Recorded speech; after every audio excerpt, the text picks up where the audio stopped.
In the autumn of 79 CE, an Italian city roughly 14 miles southeast of Naples was living life as they knew it to the fullest. Eating, drinking, partying, trading goods, and practicing the religious ceremonies of the day, until destruction in the form of a nearby volcano brought a city of nearly 12,000 to virtual nothingness. You've likely already guessed, but that city was called Pompeii, a city of complex water systems, a port, and nearly 100 streets. It was a small trade city that welcomed traders from all across the Mediterranean, both imports and exports, primarily exporting garum, a fish-based condiment. However, all of that came to an end with the eruption of Mount Vesuvius. Yet the nature of that eruption caused many artifacts depicting daily life at that time to be preserved almost like a picture. Today we'll briefly discuss the nature of that eruption. We'll also look at some of the gems, minerals, and other artifacts that were left behind by the people of Pompeii. First of all, it's important to note that the victims of Mount Vesuvius did not die from erupting lava. It's easy to think that when you see the images depicting the people of the city. What you are seeing, though, are casts.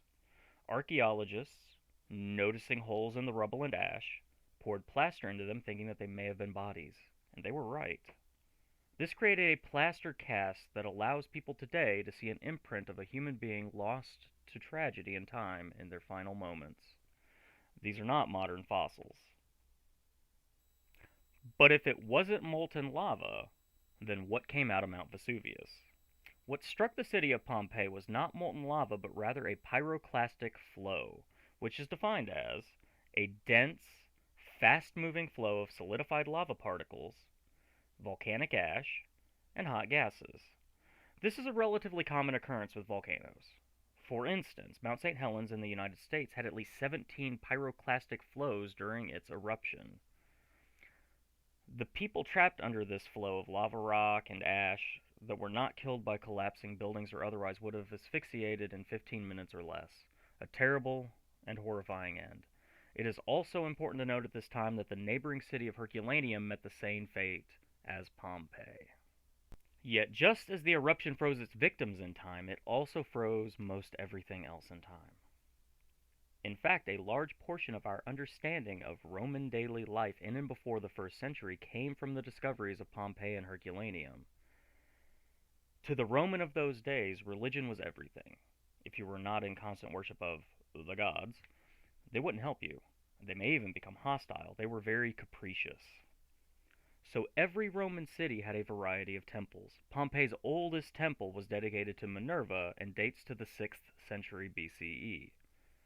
The city also held temples to Apollo and Jupiter that dated to the 2nd century. Then in the 1st century BCE, a temple was dedicated to Venus overlooking the sea. Herculaneum had its own set of temples as well.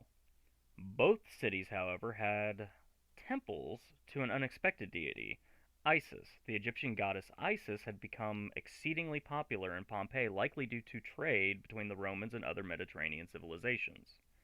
When Vesuvius erupted, Isis's temple was in exceptional condition, obviously very well maintained. And if you pay attention, you'll notice more evidence of Egypt's influence on these cities later. However, from the cults of Bacchus to the worship of the Latin words Penates and Lares, which share a striking resemblance to Druidic practices as well as the practices in many predominantly Catholic countries today. There is so much material that it would take 6 or 7 videos, and I'm already making this one needlessly long, so let's get back on track. The ruins of Pompeii were untouched and unseen until their discovery in 1709 by architect Domenico Fontana. Systematic excavation began nearly 30 years later, in 1738. Which brings us to our next point. What gems and minerals have been found in the ruins of Pompeii? Just as with many effete individuals today, gemstones and jewelry were symbols of status. The more you had, the more important you were. Also, just as today, and as was mentioned before, many were items of religious significance and ritual, some of which mirrors the symbolism, and in some cases practices, of various communities today. An August 12, 2019 article from BBC News shed some additional light on the topic. The title being Pompeii Archaeologists Uncover Sorcerer's Treasure Trove. The contents were fascinating. The Trove was found in what remained of a wooden box. The box itself had decomposed and only bronze hinges remained, preserved by the volcanic material which hardened over it. And I quote, "In it were crystals, ceramic, amethysts, and amber. Scarabs, beetle-shaped amulets, from the Middle East were identified, along with various gems, including a carnelian with a craftsman figure and a glass bead engraved with the head of Dionysus, the Roman god of wine, fertility, and ritual madness." Ritual madness? Huh. End quote.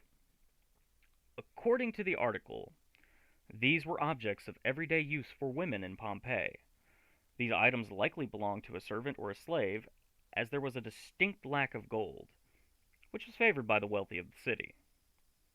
There were also high-quality amber specimens and glass beads found in the trove, which suggests the house itself would have belonged to a man of status.